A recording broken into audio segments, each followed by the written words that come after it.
For 12,000 years, the great dragon Verathrax had slumbered peacefully inside his mountain sanctuary. Now his ancient scales flaked away like autumn leaves as his once mighty heart struggled to beat. The last of his kind, holder of knowledge spanning eons, was about to vanish from the universe forever, until a small human child with bright eyes and tattered clothes slipped through his magical defenses and sat beside his massive head, opening a worn book that would change everything.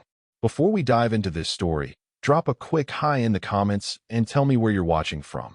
I always love chatting with you, and it really helps support the channel. Also, leave a like and subscribe to the channel for more stories like this one. In the shadow of Mount Caldrith, a modest village called Harrow struggled through another harsh winter. The mountain loomed over them, both protector and threat, as ancient tales warned of the great beast that dwelled within its heart. Alina, an 8-year-old orphan with curious eyes and unruly brown hair, lived in the village's communal home for parentless children. Unlike the other children, who feared the mountain and its stories, Alina was drawn to it. The villagers of Harrow had always maintained a respectful distance from Mount Caldrith. Ancient warnings passed down through generations spoke of the dragon's terrifying power, how it had once scorched entire kingdoms and collected treasures beyond imagination. But the dragon hadn't been seen in centuries, and many believed it was merely a legend to keep children from wandering too far. "The dragon is just a story to frighten naughty children," said Mrs. Hemway, the caretaker at the orphanage, whenever Alina asked about it. "Focus on your chores instead of filling your head with nonsense." But Alina couldn't stop thinking about the dragon. Her most prized possession was a book of stories left by her mother before she disappeared during a blizzard 3 years ago. The book contained tales from distant lands, including one about dragons who were not merely beasts but ancient guardians of knowledge and magic. According to the story, dragons could live for thousands of years, accumulating wisdom that could save or destroy worlds. On the coldest night of winter, when frost patterns spread across the windows like delicate ferns, Alina woke to a strange sensation, a gentle tugging in her mind, like a whisper just beyond hearing. She slipped from her bed, careful not to wake the other children, and pulled on her worn boots and woolen coat. Tucking her precious book inside her jacket, she crept out of the orphanage into the star-filled night. The snow crunched beneath her feet as she followed the strange calling up the mountain path. The villagers rarely ventured this way, especially at night, but Alina felt no fear, only curiosity and an inexplicable certainty that she was meant to make this journey. Hours passed as she climbed higher, her small form pushing through deepening snow. Just when her limbs began to grow numb from cold, she discovered an opening in the mountainside, a perfectly round tunnel that seemed to breathe warm air. "Hello," she called, her voice echoing into the darkness. No answer came, but the pulling sensation grew stronger. Drawing a deep breath, Alina stepped into the tunnel. Inside, the passage widened into a cavern so vast that its ceiling disappeared into shadows. Crystal formations embedded in the walls gave off a soft blue glow, illuminating what could only be described as a treasure hoard of unimaginable proportions. Mountains of gold coins, jewel-encrusted artifacts, ancient weapons, and strange devices filled the enormous space. But these treasures paled in comparison to what lay at the center of the cavern. Curled in a massive spiral, a dragon of immense size rested on a bed of precious metals. Its scales, once surely brilliant, now appeared dull and flaking. With each labored breath, small particles drifted from its body like dust motes in sunlight. Even in this diminished state, the creature was magnificent, larger than the entire orphanage, with a head as big as a wagon. As Alina approached, one enormous eye slowly opened. Unlike the fierce, burning gaze from the stories, this eye revealed exhaustion and ancient sorrow. It focused on the small human with obvious surprise. "A child," rumbled a voice that seemed to vibrate through the very stone beneath Alina's feet. "How did you breach my wards, little one? No human has entered this sanctuary in over 1,000 years." Alina should have been terrified. Instead, she felt only sadness at the dragon's weakened state. "Are you sick?" she asked, stepping closer. "My name is Alina. I felt something calling me here." The dragon's eye widened slightly. "Calling you? Impossible. My magic wanes with my life force." A rattling cough shook the enormous body, dislodging more scales. I am Verithrax, last of the elder dragons. Not sick, child. I am dying. Alina's small face creased with concern. Can I help? Mrs. Hemway makes willow bark tea when someone is ill. A sound like distant thunder rolled through the cavern. The dragon's laugh, though it ended in another painful cough. No tea can help me, brave Alina. My time has come, as it must for all beings. 12,000 years is a long life, even for a dragon. 12,000 years. Alina's eyes widened. You must know so many stories. More than all the books in the greatest human libraries combined, Verithrax confirmed. I have witnessed the rise and fall of civilizations. I have seen stars die and new ones born. All these treasures around you are but trinkets compared to the knowledge I have accumulated. Alina sat cross-legged beside the massive head, seemingly unafraid of being so close to the ancient predator. Is that why you're sad? Because all your stories will be lost. The dragon's eye fixed on her with newfound interest. You perceive much for one so young. Yes, that is my greatest regret. Dragons were meant to be the memory of this world. With my passing, entire histories will vanish, never to be recalled again. Alina thought for a moment, then pulled out her book. My mother gave me this before she went away. It has stories from everywhere. Would you like to hear one? Verithrax studied the child with bewilderment. Here he was, a creature who had once terrorized kingdoms, whose name alone had sent armies fleeing, and this small human offered him comfort in his final hours. I would be honored, he replied, settling his massive head more comfortably on the treasure heap. Alina opened her book to her favorite tale, the story of a star that fell to Earth and the adventures it had learning about human life. Her clear voice echoed through the cavern as she read, occasionally showing Verithrax the simple illustrations on the pages. As she read, something extraordinary began to happen. A faint glow appeared around the dragon's heart, spreading slowly through his body. Neither noticed at first, both absorbed in the simple story of wonder and discovery. When Alina finished the tale, she looked up to find the dragon watching her with an intensity that hadn't been there before. The flaking of his scales had slowed, and his breathing seemed less labored. That was unexpected, Verithrax said, his voice stronger than before. I have consumed the greatest works of poetry and philosophy from 100 civilizations, yet there was something in your simple tale that stirred something within me. Would you like to hear another one? Alina asked eagerly. Please, the dragon replied, and for the first time in centuries, he felt a spark of curiosity rekindle in his ancient heart. Alina read another story, and another. With each tale, the glow within Verithrax grew stronger. By the fourth story, scales that had been dull and lifeless began to regain a subtle shimmer. The dragon noticed the change himself, lifting a massive claw to examine it with disbelief. What magic is this? He wondered aloud. Alina looked up from her book. Is something wrong? On the contrary, child. Something impossible is happening. Verithrax shifted his enormous body, causing a small avalanche of golden coins. Dragons draw strength from magic, knowledge, and the essence of creation itself. For millennia, I have felt these sources waning in the world, draining my life force with them. But your stories, they contain something I had forgotten existed. What's that? Alina asked, closing her book. Wonder, said the dragon simply.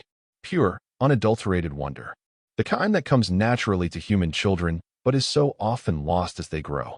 In my long life, I became a creature of facts and history, forgetting that stories are not merely records of what was, but vessels for possibility, for what could be. Alina smiled, pleased that her stories had helped the magnificent creature. My mother always said that stories are magic you can hold in your hands. Your mother was wiser than many scholars I have known, Verithrax replied.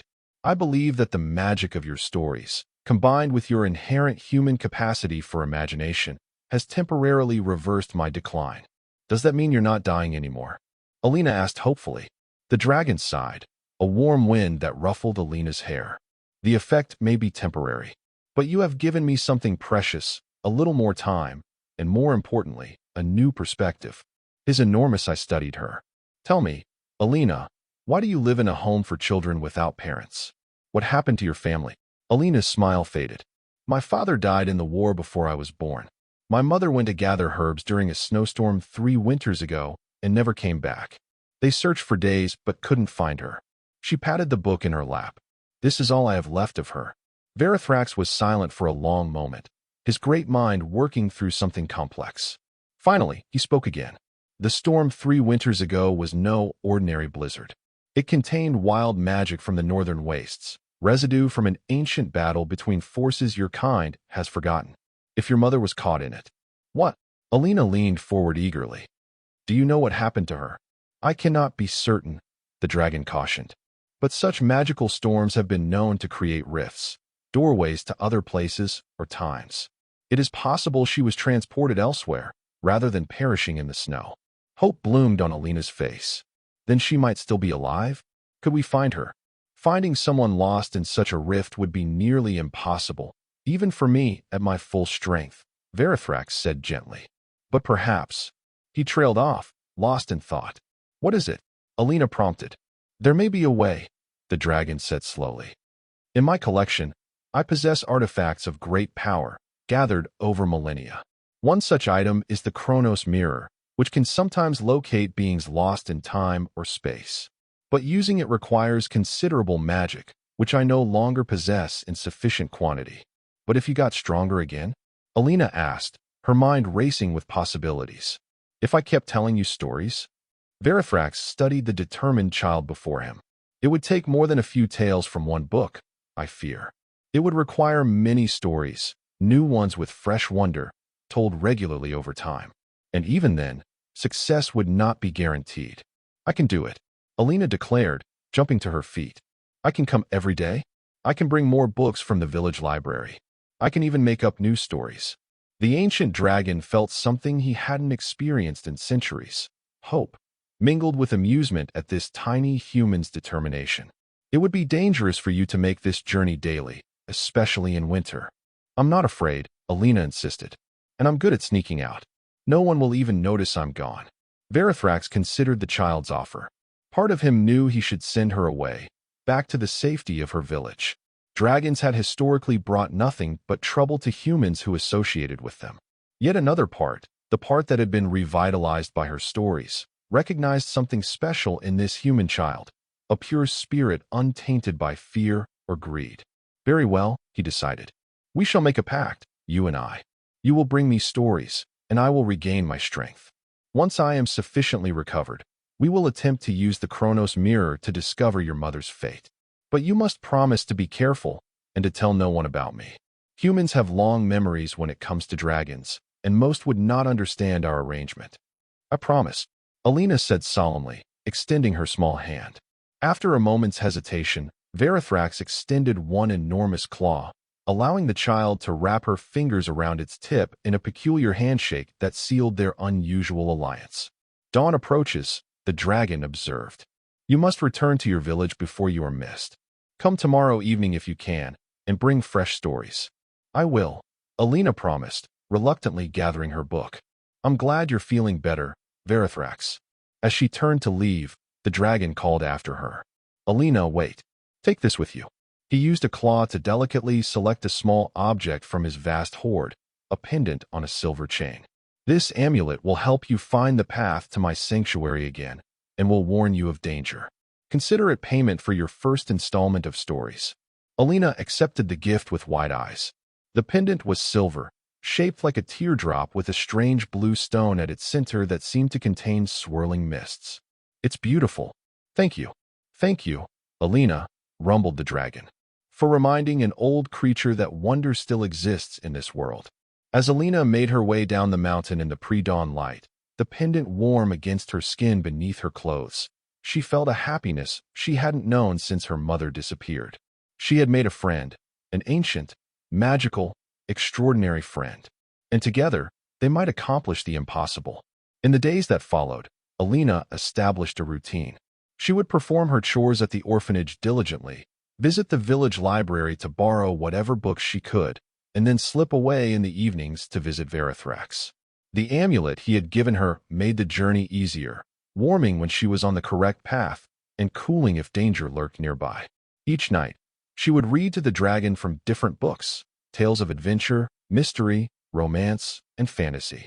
When she exhausted the limited selection at the village library, she began creating her own stories, weaving elements from her daily life into fantastic narratives that delighted her enormous friend. And Verithrax continued to improve. His scales regained their luster, turning a deep sapphire blue with iridescent highlights. His eyes, once clouded with exhaustion, now shone with renewed interest in the world. His voice grew stronger, and sometimes he would use his returning magic to create illusions to accompany Alina's stories, bringing her words to life in spectacular displays of light and color that danced around the cavern. The dragon also shared his own tales with Alina, stories of ancient civilizations, of magic now forgotten, of beings that no longer walked the world. He taught her about the stars, about the hidden properties of plants and minerals, about languages no human had spoken in thousands of years. "You're a good teacher," Alina told him one evening, after a particularly fascinating lesson about the lost city of Atlantis, which Verithrax had actually visited in its prime. "Better than Master Dolan at the village school." The dragon made a rumbling sound of amusement. "I should hope so. I've had considerably more practice. Though I must admit, I've never had a student quite like you before." "What do you mean?" Alina asked, leaning against one of his massive forelegs, something she'd grown comfortable doing as their friendship deepened. "Most humans who sought knowledge from dragons did so for power or gain," Verithrax explained. "They wanted spells to defeat enemies, formulas to transmute lead into gold, predictions about the future to outmaneuver rivals. You simply want to learn for the joy of learning. It is refreshing." As winter gave way to spring, Alina noticed subtle changes in herself as well. Her mind seemed sharper, able to make connections others missed. Words came more easily to her, both in crafting her stories and in her daily conversations. And sometimes, when she was alone, she could almost feel the magic that Verithrax spoke of, a humming energy just beyond normal perception. The villagers noticed changes too. Mrs. Hemway commented on how Alina seemed to be growing taller and stronger despite the limited winter rations. Master Dolan was astonished by her sudden academic progress, particularly her inexplicable knowledge of historical events not covered in his lessons. "Where are you learning these things, child?" he asked one day, after Alina had corrected his lecture on ancient trade routes. "From books," she replied truthfully, if incompletely. The pendant beneath her dress grew cool against her skin, a reminder of her promise to keep Verithrax a secret. As the weeks passed, rumors began to circulate in the village. Some claimed to have seen strange lights on the mountain at night. Others reported hearing distant music or voices carried on the wind. A few of the older residents exchanged worried looks and whispered about the old legends awakening. One evening in late spring, Alina arrived at the dragon's cavern to find Verithrax fully alert, his enormous body tense with concentration. "What's wrong?" she asked, immediately sensing his concern. "Humans have been scouting the lower slopes," he informed her. "Hunters and warriors from beyond your village. They carry enchanted weapons, dragon-slaying tools from the old wars." Alina's heart sank. "They're looking for you? But how could they know?" "Magic leaves traces," Verithrax explained.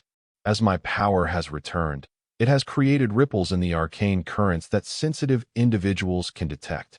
And there are always those who seek to hunt dragons, whether for glory, for the treasures we guard, or simply out of fear and hatred passed down through generations." "What can we do?" Alina asked, her mind racing with worry for her friend. The dragon's gaze was solemn. "I had hoped to wait until I was fully recovered before attempting to use the Chronos mirror, but we may not have that luxury now. My magic has returned sufficiently to make an attempt, though success is not guaranteed." Hope and anxiety warred in Alina's heart. "You mean we're going to try to find my mother?" "Now." "Yes," said Verithrax. "The time has come to fulfill my part of our bargain." He rose to his full height, his massive body uncoiling with a grace that belied his enormous size. Carefully, he extracted an object from a distant corner of his hoard, a mirror unlike any Alina had seen before. Its frame was crafted from an unknown metal that seemed to shift between silver, gold, and copper, depending on how the light struck it. The glass itself wasn't reflective in the normal sense. Instead, it swirled with mists similar to those contained in Alina's pendant. "The Chronos mirror," Verithrax announced, setting it carefully before Alina. The mirror was taller than she was, its frame carved with symbols from a dozen forgotten languages. It can sometimes locate those lost in time or space, though it requires both magic and a strong connection to the person being sought. What do I need to do? Alina asked, approaching the mirror with a mixture of awe and determination. Place your hand upon the glass, instructed the dragon. Think of your mother, not just her appearance, but her essence. Remember her voice, her scent, the feeling of her presence. I will provide the magical energy needed to activate the mirror's powers. Alina nodded, her face set with concentration. She placed her small palm against the cool surface of the mirror and closed her eyes. In her mind, she called up every memory of her mother. The way she smelled of lavender and fresh bread, the sound of her laughter, the feeling of security in her embrace, the story she would tell by firelight. Behind her, Verithrax began to hum, a deep resonant sound that vibrated through the cavern. The air grew thick with energy as the dragon channeled his recovering magic into the ancient artifact. The mists within the mirror began to swirl faster, colors bleeding through the gray, blues, purples, greens all blending and separating in hypnotic patterns. Alina felt the glass beneath her hand grow warm, then hot, though it didn't burn her. The pendant around her neck responded, its contained mists swirling in time with those in the mirror. A connection formed between the two magical objects, and suddenly Alina understood. The pendant had always been linked to the mirror, perhaps even created from the same materials. Images began to form in the mirror's depths, fleeting glimpses of places Alina didn't recognize. Landscapes both familiar and alien flashed before her eyes. Mountains covered in purple vegetation, cities with spires that reached the clouds, vast oceans teeming with creatures beyond imagination. Focus, Verithrax urged, his voice strained with effort. Call to her with your heart. Alina concentrated harder, pushing away the distracting visions and focusing solely on her mother. Find her, she whispered to the mirror. Please find her. The swirling colors suddenly coalesced, the mists parting to reveal a clear image. A forest of silver-barked trees with leaves that shimmered like opals. And there, gathering strange fruits from the lower branches, was a woman with unruly brown hair and a familiar profile. Mother, Alina gasped, her free hand reaching toward the image involuntarily. The woman in the mirror paused, as if hearing a distant call. She turned, looking around in confusion, and for a brief moment, her eyes seemed to meet Alina's across the impossible divide between worlds. She's alive, Alina breathed, tears of joy streaming down her face. Verithrax, she's alive. Yes, the dragon confirmed, still maintaining the connection with visible effort. She exists in a realm parallel to our own, a world touched by the same wild magic that created the rift during the blizzard. Can we bring her back? Alina asked urgently. Before Verithrax could answer, the image in the mirror began to waver. The dragon was reaching the limits of his still recovering strength. Not today, he said regretfully, his voice strained. Creating a doorway between worlds requires far more power than merely viewing them. But now that we have located her, we can work toward that goal. The image faded, the mists reclaiming the mirror's surface. Verithrax released his magical hold, sinking back onto his treasure bed with obvious exhaustion. Are you all right? Alina asked, rushing to his side with concern. I will recover, the dragon assured her, though his breathing was labored. What matters is that we have confirmed your mother lives. With more time and strength, I believe I can create a temporary portal to bring her home. Alina's mind whirled with emotions, joy at seeing her mother, determination to rescue her, and worry for her draconic friend. How much more time do you need? Under normal circumstances, perhaps another month of your stories to reach my full strength, Verithrax replied. But with hunters drawing near, he trailed off, his expression grave. A sudden idea struck Alina. What if I brought you more stories at once? Not just from me, but from others too. What do you mean? The stories that helped you. They contained wonder, right? The village children are full of wonder. What if I could somehow bring their stories to you? Would that help you regain your strength faster? Verithrax considered this. In theory, yes. The combined imagination of many children might indeed accelerate my recovery. But how would you accomplish this without revealing my existence? Alina thought hard, then smiled as inspiration struck. The Spring Festival. It's in 3 days. Every year, the village children perform a storytelling competition. What if I could somehow capture their stories and bring them to you? Capture stories? The dragon tilted his massive head in curiosity. My pendant, Alina said, touching the silver teardrop. It's connected to the mirror, right? Could it be used to, I don't know, record the stories somehow? Then I could bring them all to you at once. Verithrax's eyes widened with surprise and approval. Clever child. Yes, with a small enchantment, the pendant could indeed serve as a vessel to collect the essence of stories. Not just the words, but the emotions and wonder behind them. He extended a claw toward Alina. May I? Alina removed the pendant and placed it in his massive palm. Verithrax closed his eyes, concentrating, and breathed a gentle stream of blue-tinged magic over the silver teardrop. The stone at its center flared brightly, then settled into a deeper, more vibrant blue. There, he said, returning it to her. Now it will absorb the essence of any story told in your presence, if you will it to do so. Simply hold it and focus your intention while listening. Thank you, Alina said, slipping the enhanced pendant back around her neck. I'll collect as many stories as I can during the festival. Be cautious, Verithrax warned. The hunters may have allies in your village. Trust no one with our secret. As Alina prepared to leave, the dragon called after her once more. Alina, one last thing. Should danger arise before I regain my full strength, use the pendant. Hold it tightly and call my name in your mind. I will hear you, though I may not be able to come to your aid directly. I understand, she said solemnly. But don't worry, I'll be careful. And soon, we'll be strong enough to bring my mother home and keep you safe from the hunters. Verithrax watched the small human depart, marveling at how this child had so thoroughly upended his resigned acceptance of fate. For the first time in centuries, he felt a purpose beyond mere existence. And with that purpose came something else, a protective instinct he'd thought long extinguished.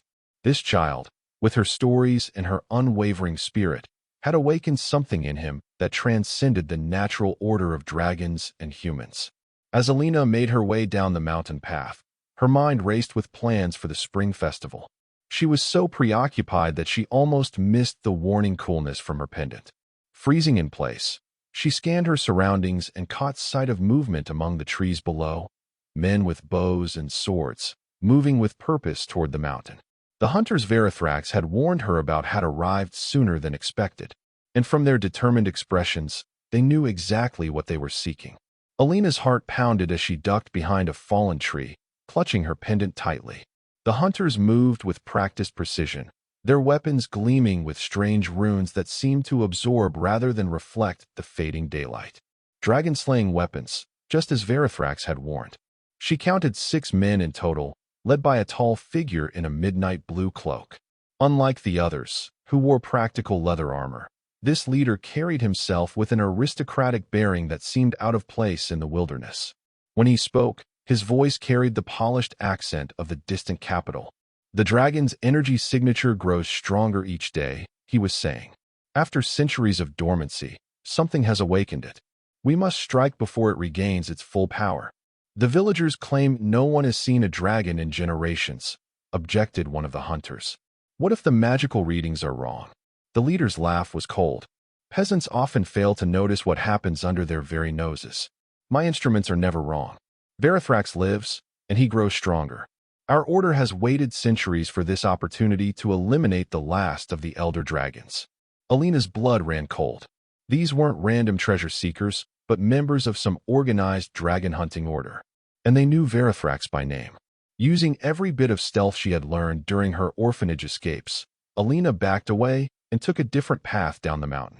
She needed to warn the village, yet the pendant cooled against her skin, a warning not to trust anyone. Caught between threats from hunters and her promise to Verithrax, she decided her immediate priority was to gather the stories as planned. The spring festival was only 2 days away, and she needed Verithrax at full strength as quickly as possible. The next morning, whispers spread through Harrow about strangers asking questions, distinguished men from the capital investigating unusual magical phenomena in the area. They had taken rooms at the village inn and requested a meeting with the elders. Alina observed from shadows as the cloaked leader addressed a gathering in the village square, his voice carrying easily to her hiding spot. "We are representatives of the Royal Arcane Society," he announced with practiced charm. "Recent magical disturbances in this region have drawn our attention. We have reason to believe a dangerous creature may have awakened in your mountain." Murmurs rippled through the crowd. Elder Tomas, the village's senior leader, stepped forward. "What manner of creature, Lord?" "Dalmatius," the man supplied smoothly. "Lord Renwick Dalmatius, Royal Arcanum. And we believe the disturbance originates from a dragon, one of the ancient ones thought long extinct." Gasps and frightened exclamations erupted from the villagers. Parents instinctively pulled children closer. "There have been no dragon sightings here in living memory," Elder Tomas protested, though uncertainty wavered in his voice. "The beast may be hidden, conserving strength," Dalmatius replied. "But our instruments detect increasing magical emissions from within Mount Caldrith. For your safety, we require information about anyone who may have ventured up the mountain recently, particularly in the last few months." Alina shrank deeper into her hiding place, her pendant cold against her skin.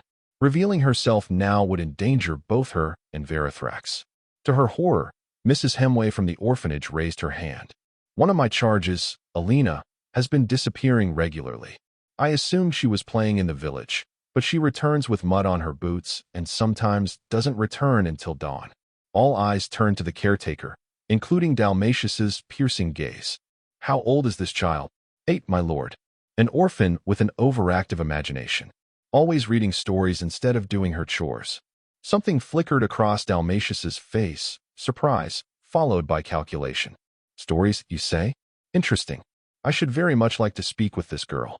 Alina didn't wait to hear more. She slipped away, mind racing. She needed to warn Verithrax immediately, but venturing to the mountain in daylight with hunters about would be too dangerous. She would have to wait for nightfall. In the meantime, she needed a plan for the spring festival tomorrow. The hunters' arrival had accelerated everything. They needed to act sooner than expected. That night, after ensuring Mrs. Hemway believed her asleep in bed, Alina crept out of the orphanage and made her way carefully toward the mountain. She took a circuitous route, constantly checking her pendant for warnings of nearby danger. When she finally reached Verithrax's cavern, she found the dragon alert and worried.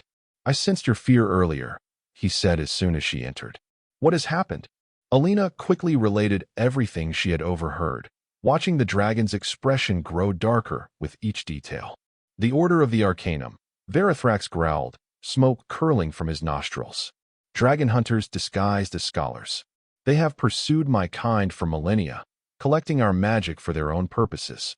Their leader, Dalmatius, he seems to suspect something about stories and dragons," Alina added.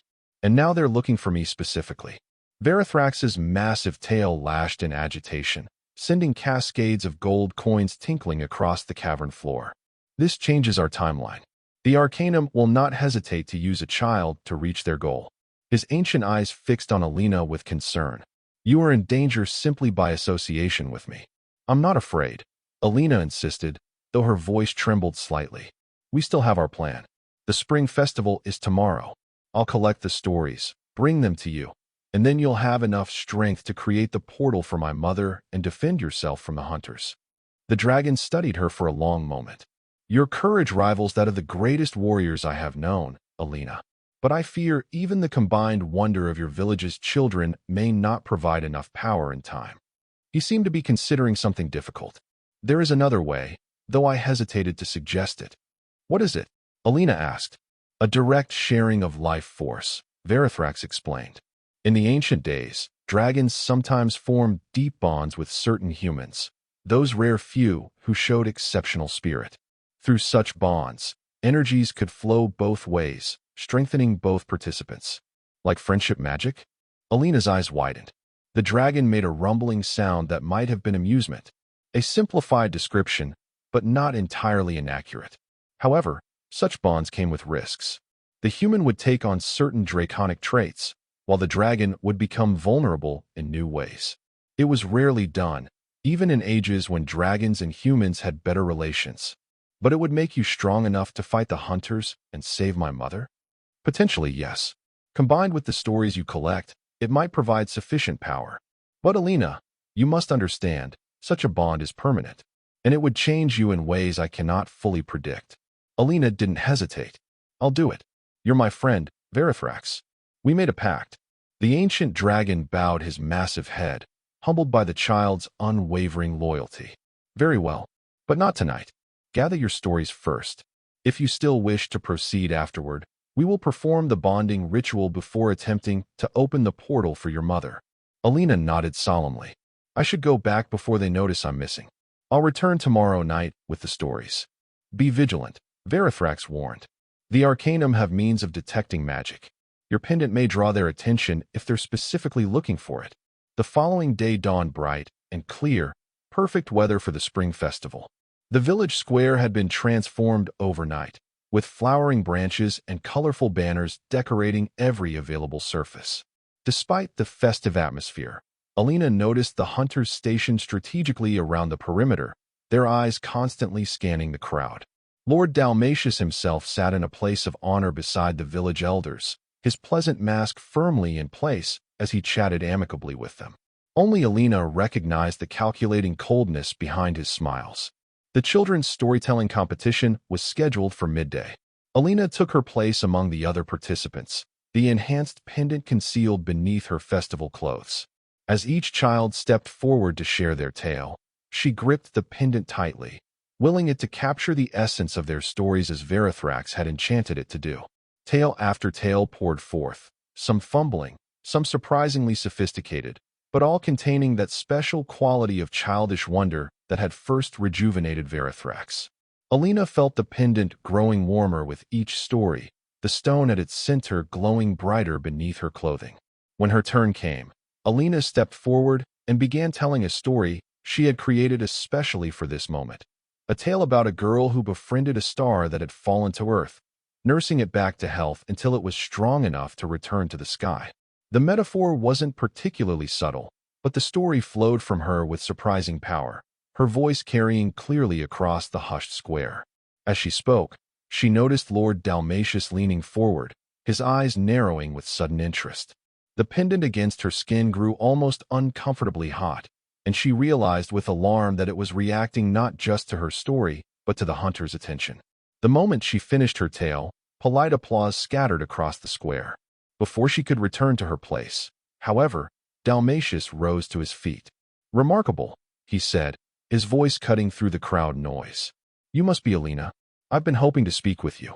Alina froze, acutely aware of the pendant practically burning against her skin now. There was no escape. Villagers and hunters surrounded the square on all sides. Your story was quite illuminating, Dalmatius continued, approaching her with measured steps. Particularly the part about nursing a fallen star back to health. An interesting choice of metaphor, wouldn't you agree? Before Alina could respond, the pendant suddenly pulsed with blinding light, visible even through her clothes. Gasps rose from the crowd as Dalmatius's pleasant expression transformed into triumphant hunger. Seize her, he commanded, all pretense abandoned. The child bears a dragon artifact. In that moment of chaos, Alina did the only thing she could think of.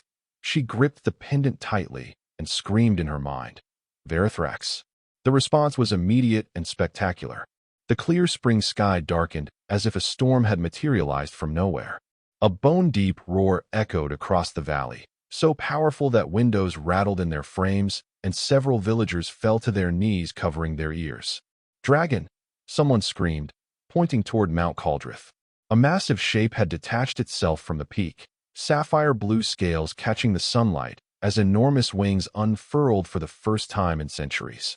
Verithrax was coming, but he wasn't fully recovered yet, and the hunters were ready. Prepare the dragon's bane arrows. Dalmatius shouted to his men. Form positions. The hunters moved with practiced efficiency, knocking strange arrows with glowing purple tips to their bows. The villagers scattered in panic, parents grabbing children and fleeing toward their homes. In the confusion, someone grabbed Alina from behind. She struggled fiercely until a familiar voice hissed in her ear. Stop fighting, child. It's me. She twisted to see Mrs. Hemway, the orphanage caretaker, her usually stern face etched with determination. This way, the woman urged, pulling Alina toward a narrow alley between buildings. But Verithrax, Alina protested, looking back at the approaching dragon. Your dragon friend cannot fight the Arcanum alone, Mrs. Hemway said, surprising Alina with her knowledge. Quickly now, too confused to resist, Alina allowed herself to be led through a maze of back alleys until they reached the small herb garden behind the orphanage. There, to her astonishment, Mrs. Hemway pressed her hand against an unremarkable stone in the garden wall, muttering words in a language Alina didn't recognize. The stone glowed briefly, and a section of the wall swung inward, revealing a hidden passage. What? Alina began, but Mrs. Hemway cut her off. No time for explanations. Your dragon risks everything coming here half-healed. These may help. She pressed a small pouch into Alina's hands. Dragon tears, crystallized dragon magic from the old days. I've kept them hidden for emergencies. You know about dragons? About Verithrax? Alina asked, stunned. A sad smile crossed the caretaker's weathered face. My grandmother was a dragon friend, like you. Not all humans sided with the hunters during the purges. She gave Alina a gentle push toward the passage. This leads to the mountain by an old, forgotten path. Go to your friend. Give him the dragon tears. They may provide the power boost he needs. Alina clutched the pouch, fresh hope blossoming. Thank you. But what about you? I'll create a diversion. Now go. The hidden passage twisted upward through the mountain's interior, occasionally branching into natural caverns before continuing its ascent.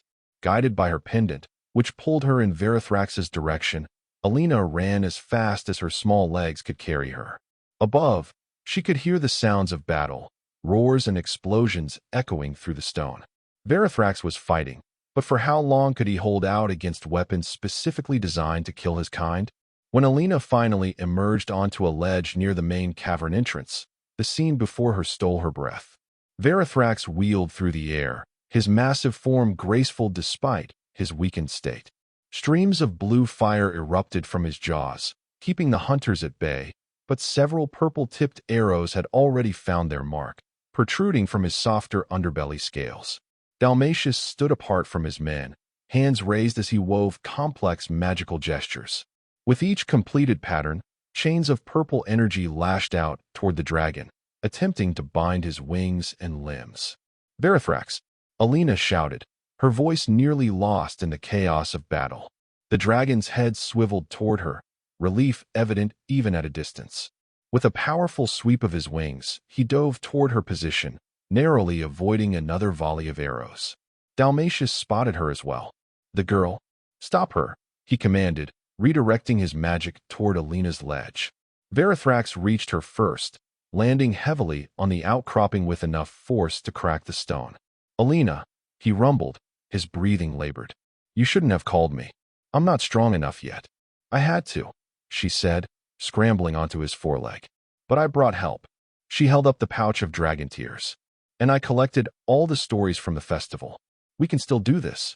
Understanding dawned in the ancient dragon's eyes. The bonding ritual. It's our only chance now. He lowered his massive head until his eye was level with Alina. Are you certain? Once done, it cannot be undone. Alina looked back at the approaching hunters, then to the dragon who had become her dearest friend. I'm certain. Then place the dragon tears in the center of your pendant and press it against my scales, over my heart, Verithrax instructed. Repeat after me. 2 souls across the divide, bound by story and time. Alina quickly opened the pouch, pouring the crystalline tears, each the size of her thumbnail and glowing with inner light, onto her pendant. As instructed, she pressed the collection against Verithrax's chest, feeling the strong heartbeat beneath the armored scales. 2 souls across the divide, she repeated, bound by story and time. The pendant flared with blinding intensity, the collected stories and dragon tears merging into pure magical energy that flowed in both directions, from Alina to Verithrax, and from the dragon back to the child. A surge of power unlike anything Alina had ever experienced rushed through her small body. Her vision sharpened, colors becoming more vivid than she'd thought possible. She could suddenly hear the heartbeats of the approaching hunters, smell their fear beneath their determination. Most startling of all, she felt Verithrax's presence in her mind, not his words, but as emotions and images shared directly between them. Simultaneously, the dragon's body transformed. His scales, which had been regaining their luster gradually, now shone with blinding sapphire radiance. The arrows embedded in his hide dissolved to ash, the wounds closing instantly. He seemed to grow larger, his entire form suffused with renewed vitality. Impossible, Dalmatius breathed, halting his advance as he witnessed the transformation. A soul bond. That knowledge was thought lost centuries ago. Verithrax rose to his full height, unfurling wings that now sparkled with cosmic energy, as if pieces of the night sky had been woven into the membrane. When he spoke, his voice carried new power. You have hunted my kind to near extinction, Arcanum. You have collected our magic like trophies, but you never understood the true source of our power. The dragon's gaze fell on Alina, who stood straighter, her eyes now containing faint vertical pupils like a dragon's. It was never about destruction or dominance. It was about wonder, about stories. Stories. Dalmatius scoffed, though fear edged his voice. Children's tales won't save you, beast. That's where you're wrong, Alina said, her voice carrying unnaturally far for a child. Stories create worlds. They breathe life into possibilities. They connect souls across impossible divides. She placed her hand on Verithrax's scales. And right now, they're going to help us save my mother. With perfect synchronicity, dragon and child focused their combined power on the cavern entrance. The air shimmered, then split open like a curtain being drawn aside. Within the rift, the silver forest Alina had glimpsed in the Chronos mirror materialized, and with it, the figure of a woman gathering strange fruits. Mother, Alina called, her voice echoing across worlds. The woman turned, disbelief and joy washing over her features as she saw her daughter standing beside an enormous dragon. Alina, is it really you? Step through quickly, Verithrax urged. The portal cannot hold long. Understanding the urgency without explanation, Alina's mother dropped her gathered fruits and ran toward the opening, reaching out across the divide between worlds. No, Dalmatius shouted, unleashing a desperate blast of purple energy toward the portal. Verithrax intercepted the attack with a sweep of his tail, the magical energy dissipating harmlessly against his rejuvenated scales. Your time is over, Hunter, the dragon growled. The age of wonder returns today.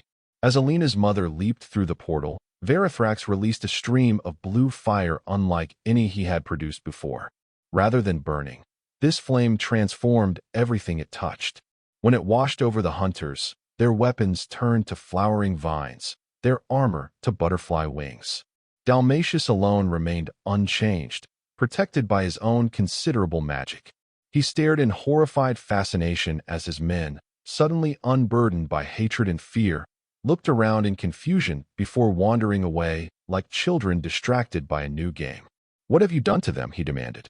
Given them back their wonder, Verithrax replied simply. Something your order stole long ago, replacing it with fear and dogma. Before Dalmatius could respond, Alina's mother stepped fully through the portal, which sealed behind her with a sound like a satisfied sigh. She stood for a moment, disoriented by the sudden transition, then rushed forward to sweep Alina into a fierce embrace. My darling, how did you find me? I've been trapped in that strange forest for what felt like years. It was years, mother, Alina said, tears of joy streaming down her face. 3 years. But I found a friend who helped me bring you home. She gestured toward Verithrax, who had lowered his massive head in greeting. To her credit, Alina's mother showed only momentary fear before composing herself. A dragon, she said faintly. An actual dragon helped you find me? I was dying, Verithrax explained, his voice gentler than Dalmatius had thought possible for such a creature. Until your daughter sat beside me and told a story. Her stories brought back my will to live, and in return, I helped find you. Understanding dawned on the woman's face as she noticed the changes in her daughter, the subtle vertical pupils, the faint shimmer to her skin. You've bonded with her, she said, not accusingly but with wonder of her own. It was the only way to save both of us, Alina explained. And it's actually amazing, mother. I can see things I never could before, and Verithrax is teaching me so much about magic and history and what happens now? Interrupted Dalmatius, who had been temporarily forgotten. His hands still crackled with dangerous energy, though he seemed hesitant to attack directly.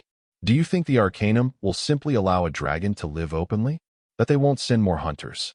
Verithrax regarded the man thoughtfully. Perhaps it's time for a new story, one where dragons and humans find a different way forward. He extended a claw toward Dalmatius. You've spent your life hunting what you feared. What might you accomplish if you channeled that determination toward understanding instead? And that was the end of the story. If you listened all the way to here, don't forget to leave feedback about what you thought of the story in the comments, whether positive or negative. Your feedback helps us improve. Also, leave your like and subscribe to the channel for more stories like this one. And I'll leave here on the screen another video that I'm sure you'll like. Big hug, and see you in the next story.